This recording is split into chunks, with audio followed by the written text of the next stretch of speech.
Salut tout le monde, ici Elisabeth Marcoux pour votre émission d'actualité locale et régionale. Ça se passe ici.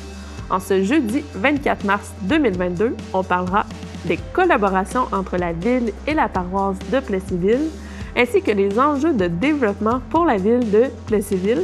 On parlera aussi de bourses d'honneur de 25 000 $ remis à des entrepreneurs de la région, de la 34e semaine de la déficience intellectuelle 2022 et des activités prévues dans le cadre des rendez-vous de la francophonie. Bonne émission!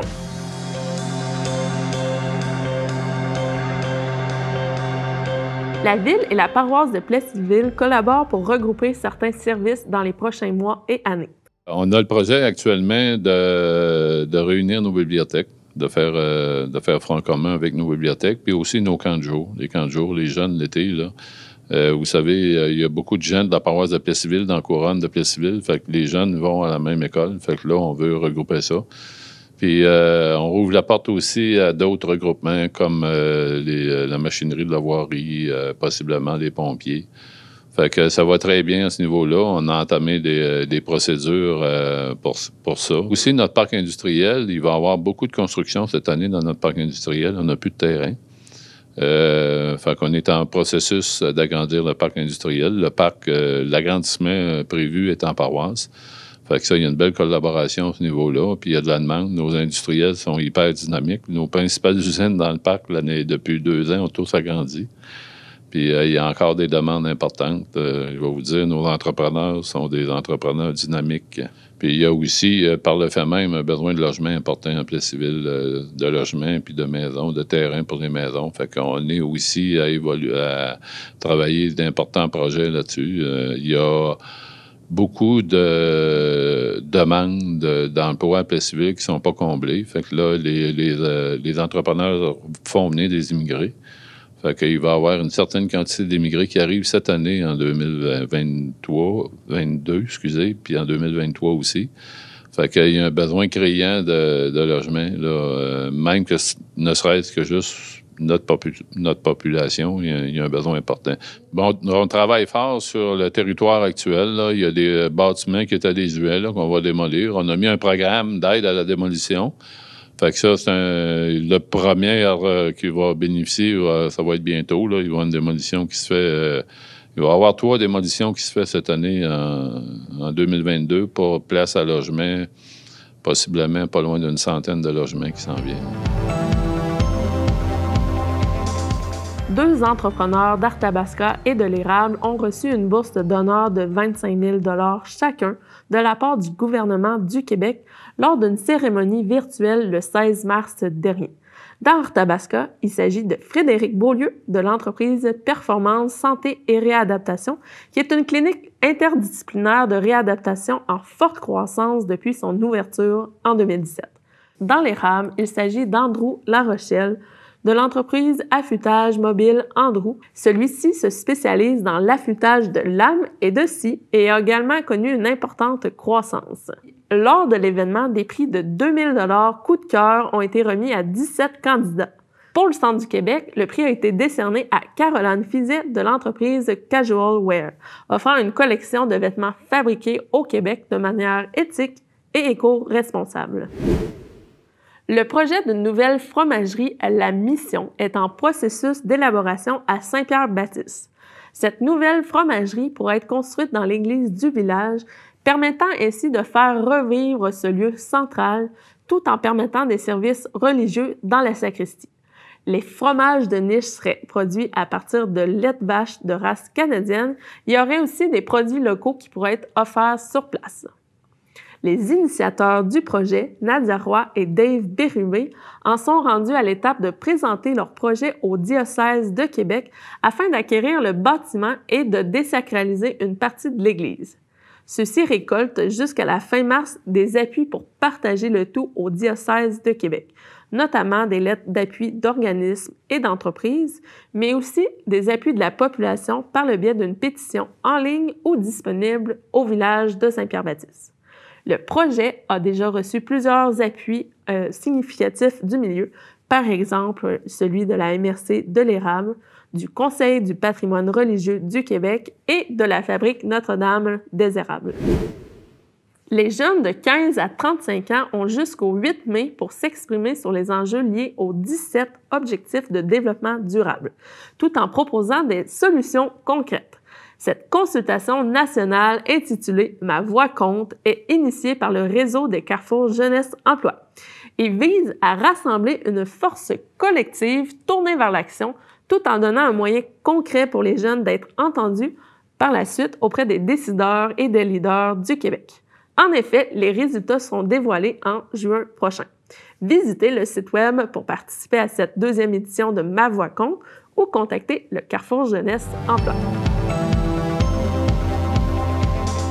Cette 34e Semaine québécoise de la déficience intellectuelle, une vaste campagne de sensibilisation a été réalisée afin de briser les préjugés sur le sujet.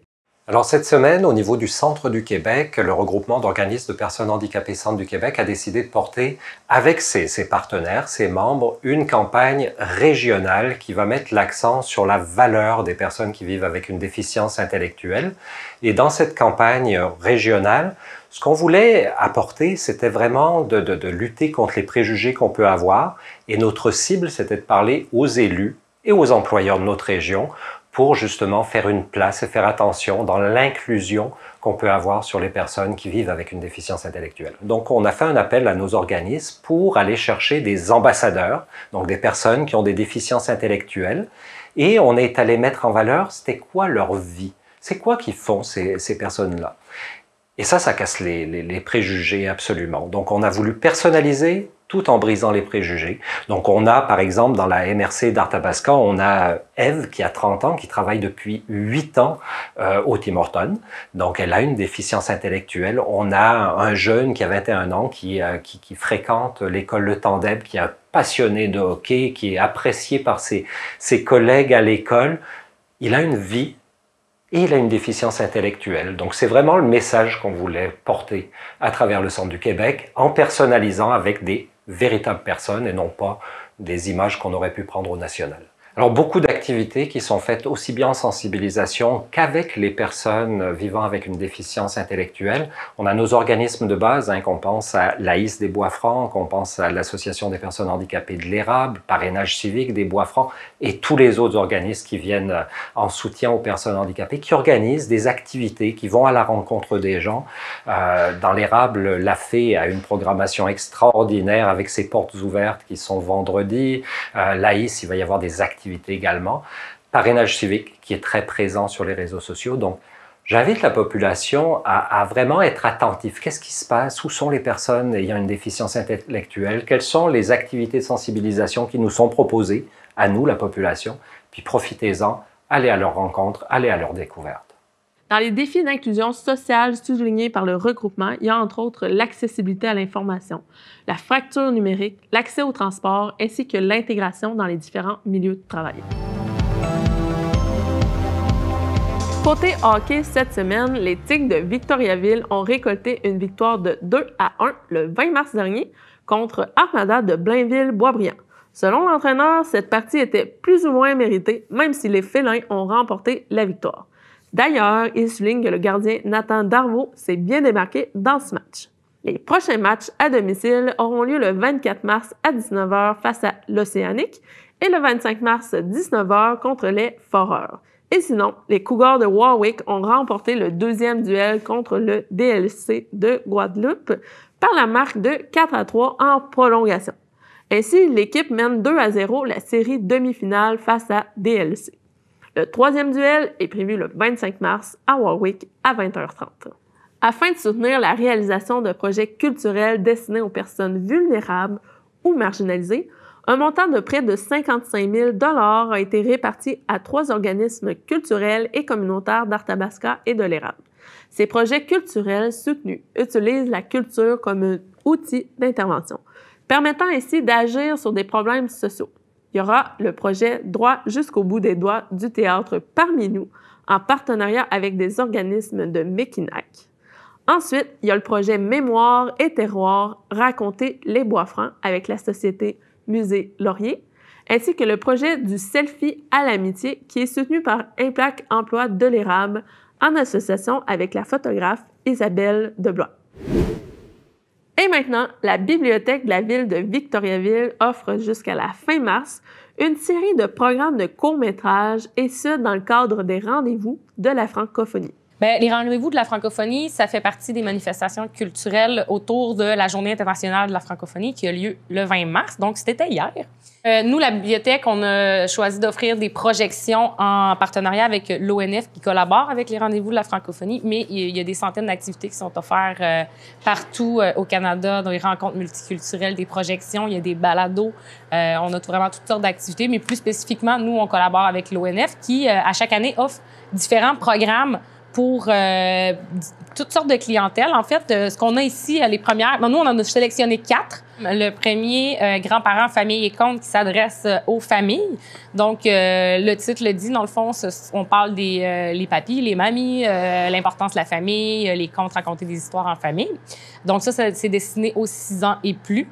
Ensuite de ça, on a les projets interactifs. On n'a pas juste des projections, on a aussi des jeux interactifs qui sont offerts sur le web. Celui-ci qu'on offre aux 7 ans et plus, c'est J'aime les patates. Donc, on se rend sur l'application et on fait des essais, des jeux qui se fait avec une tablette, un téléphone ou même un portable, un ordinateur portable.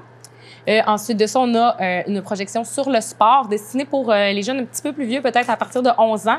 Le sport, toujours le sport. Donc, le hockey est à l'honneur, mais on parle aussi du contexte de performance dans les sports aussi, en contexte des programmes scolaires qui sont peut-être multisports et des trucs comme ça. Ensuite de ça, on a la création qui tisse des liens. Cette projection-là est pour adultes, où on parle justement de la création, des interactions entre les gens qui font de la création, les artistes, etc. En se rendant au coiffeur à Victo directement dans la fiche d'activité, soit que les films sont là directement, on peut les écouter un à un, ou on a le programme complet en anglais et en français. J'aimerais ça le mentionner parce qu'on offre les programmes dans les 2 langues. Et voilà, c'est déjà terminé pour l'émission. Vous avez une information ou un enjeu à me partager?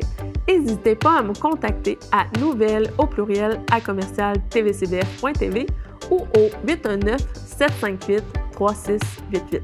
D'ici notre rencontre, je vous dis à la semaine prochaine.